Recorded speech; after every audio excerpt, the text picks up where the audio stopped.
May isang pangarap akong gustong abutin. Isang pangarap na lagi kong iniingatan sa aking puso.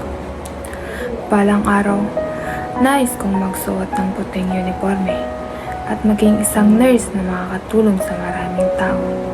Pero bago ko maabot ang pangarap na yun, alam kong may isang taong unang naniwala sa akin.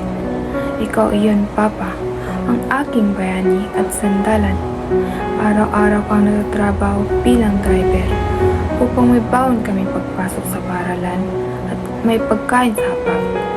Salamat, Papa, dahil kahit pagod ka na, pinaparamdam mo pa rin na ako ang iyong prinsesa. Sa bawat pag-aalaga, payo at sakripisyo mo, mas lalo akong ginaganaang abutin ang aking mga pangarap. Gusto ko rin humingi ng tawad, Papa. Patawad kung minsan matigas ang aking ulo ko. Kung hindi kita agad sinunod at hindi ko nakikita ang iyong pagod. Ngayon ay mas naintindihan ko na ang lahat ng ginagawa mo dahil mahal mo ako.